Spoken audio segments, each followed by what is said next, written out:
Assalamualaikum warahmatullahi wabarakatuh. Selamat pagi anak-anak hebat. Kali ini bersama saya Ibu Yani yang mengampu kelas 6 dari SD Negeri Banyuroto 1.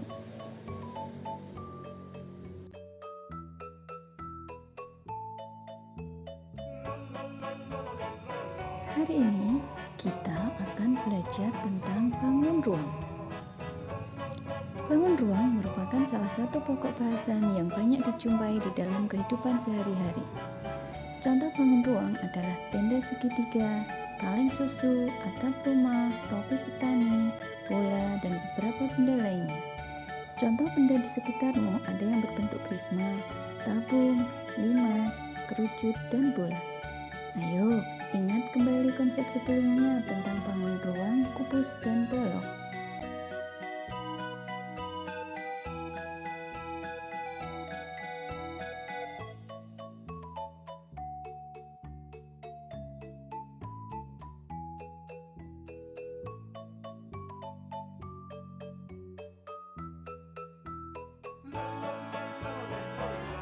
Apa yang akan kalian pelajari hari ini? Setelah mempelajari bab ini, kamu diharapkan dapat 1. Membandingkan prisma, tabung, limas, kerucut, dan bola. Yang kedua, menjelaskan bangun ruang dan gabungan dari beberapa bangun ruang serta luas permukaan dan volumenya. Yang ketiga, mengidentifikasi prisma, tabung, limas, kerucut, dan bola. Yang keempat, mengidentifikasi bangun ruang yang merupakan gabungan dari beberapa bangun ruang serta luas permukaan dan volumenya.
Sebelum masuk dalam pelajaran, kita akan mengenal salah satu tokoh matematika yang bernama Thales.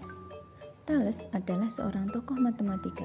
Pemikiran Thales dianggap sebagai kegiatan berfilsafat pertama yang menjelaskan dunia dan gejala-gejala di dalamnya tanpa bersandar pada mitos, melainkan pada rasio manusia.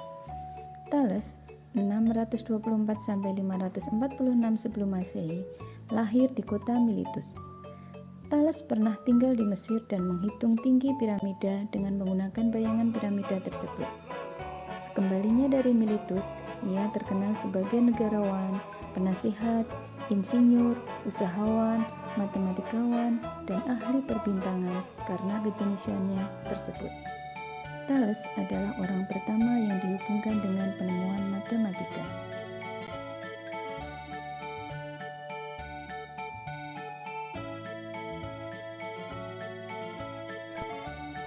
Oke anak-anak, sekarang kita akan masuk dalam materi. Yang pertama, yaitu membandingkan bagian-bagian dan jaring-jaring bangun ruang.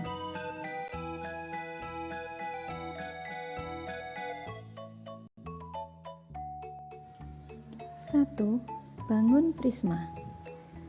Mari kita amati dari gambar yang ada di dalam layar. Pernahkah kalian mendirikan tenda saat kegiatan pramuka? Tenda apakah yang pernah kalian dirikan? Ya, bentuk tenda pramuka bermacam-macam. Tenda pada gambar di samping adalah tenda segitiga. Tenda tersebut berbentuk bangun ruang prisma segitiga. Pengamatan yang kedua, pernahkah kalian melihat lantai seperti pada gambar kedua? Jika kamu mengambil satu paving tersebut, maka akan tampak seperti gambar yang ketiga. Ya, paving tersebut berbentuk prisma segi 6.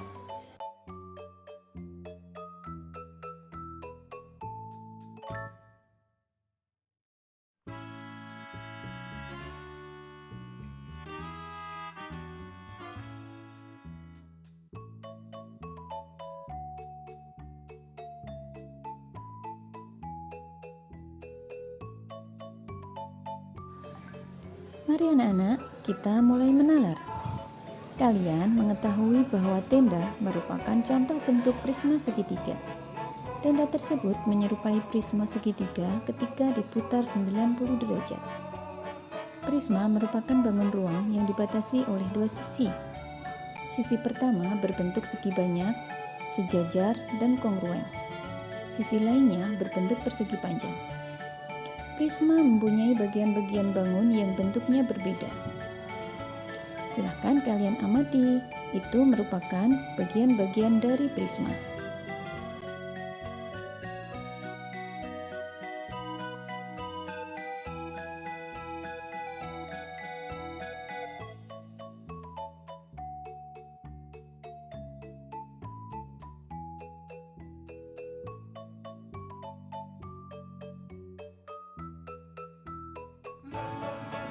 Berikut ini merupakan jaring-jaring prisma.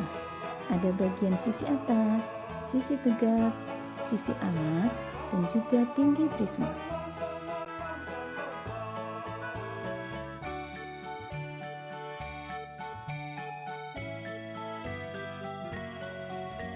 Yang kedua yaitu bentuk tabung. Perhatikan gambar di samping. Kaleng tersebut adalah kaleng biskuit yang dibeli Dayu. Apa bentuk gambar tersebut? Kaleng biskuit tersebut berbentuk tabung. Dapatkah kamu menentukan bagian-bagian dari kaleng tersebut?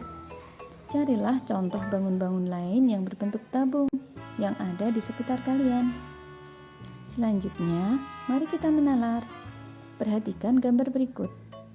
Kaleng biskuit dapat digambarkan sebagai tabung.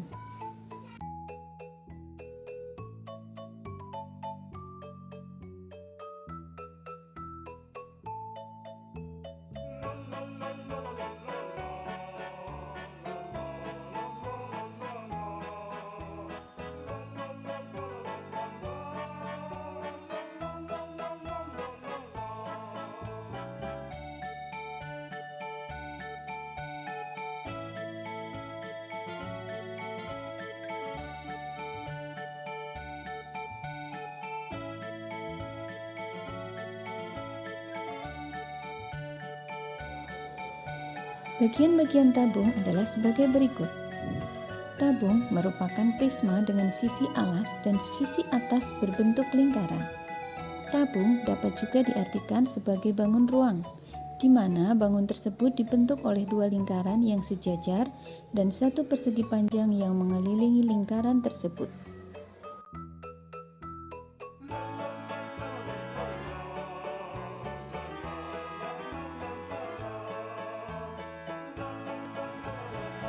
Bagian-bagian tabung merupakan sisi tabung. Sisi-sisi tersebut terdiri atas sisi alas, sisi tegak atau selimut, dan sisi atas. Sisi alas dan sisi atas tabung berbentuk lingkaran. Selimut tabung berbentuk persegi panjang. Pada tabung ada tinggi, diameter, dan jari-jari tabung. Tahukah kalian, tabung juga bisa disebut sebagai prisma segi tak hingga.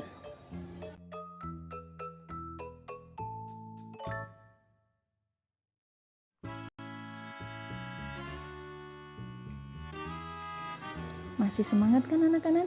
Oke, sekarang kita masuk ke bangun yang ketiga, yaitu bangun limas. Coba kalian perhatikan gambar berikut. Tahukah kalian tempat ibadah umat Hindu? Tempat ibadah umat Hindu adalah pura. Pada gambar di atas terlihat atap pura berbentuk limas.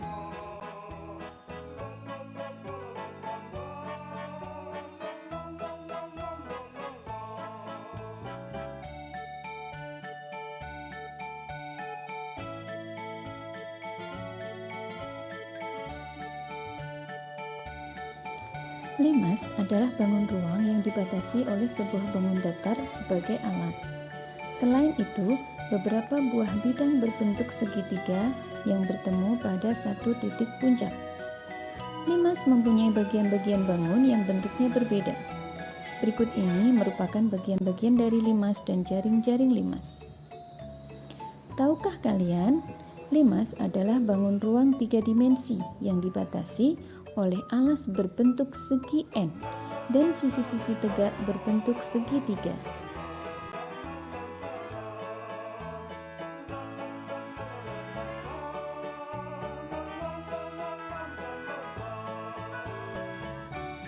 Kamu telah mengetahui bagian-bagian dari limas. Sekarang, kamu akan mengenal bentuk-bentuk limas. Limas diberi nama berdasarkan bentuk segi N pada bidang alasnya. Ada limas segitiga, limas segi 4, limas segi 5, dan limas segi 6.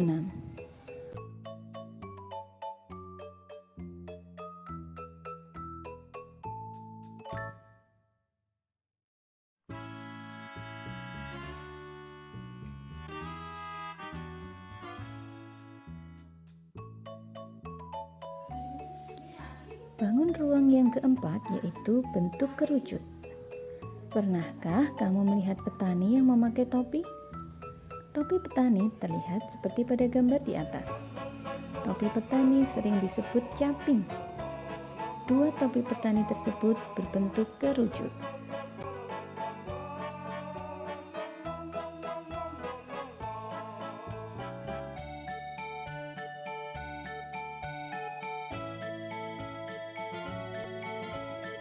Kerucut merupakan limas dengan sisi alas berbentuk lingkaran. Kerucut dapat juga diartikan sebagai bangun ruang, di mana bangun tersebut dibentuk oleh sebuah lingkaran pada sisi alas dan sisi lengkung yang mengelilingi lingkaran tersebut. Coba kalian perhatikan gambar berikut ini.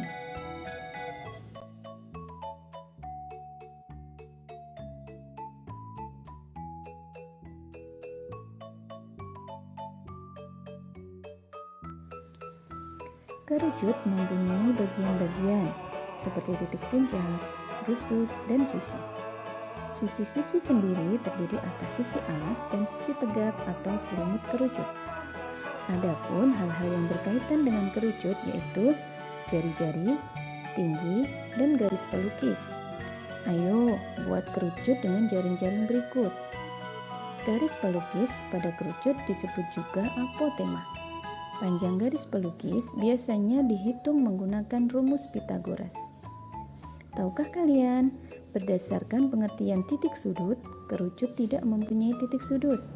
Mengapa? Karena kerucut mempunyai titik puncak. Namun beberapa ahli yang berpendapat bahwa titik puncak kerucut merupakan titik sudutnya.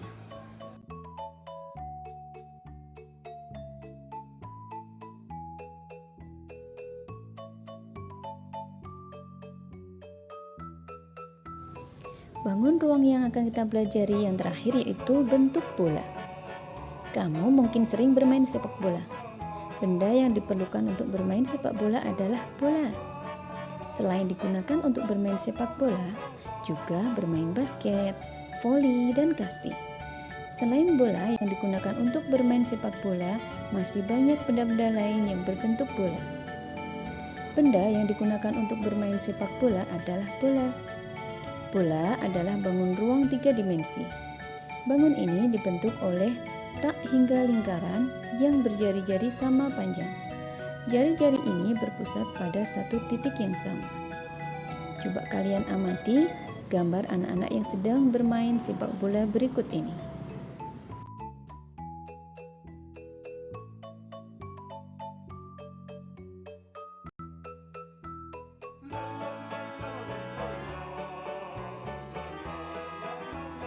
Coba sekarang anak-anak perhatikan gambar bola berikut. Ada bagian-bagian bola dan jaring-jaring bola. Tahukah kalian, bola adalah bangun ruang sisi lengkung yang dibatasi oleh satu bidang lengkung.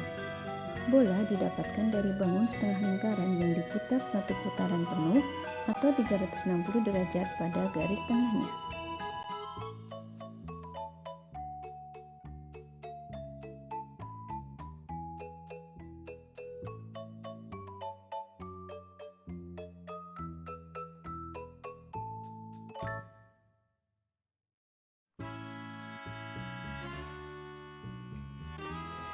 Anak-anak hebat, demikianlah pembelajaran hari ini tentang bangun ruang.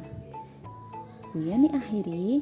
Wassalamualaikum warahmatullahi wabarakatuh.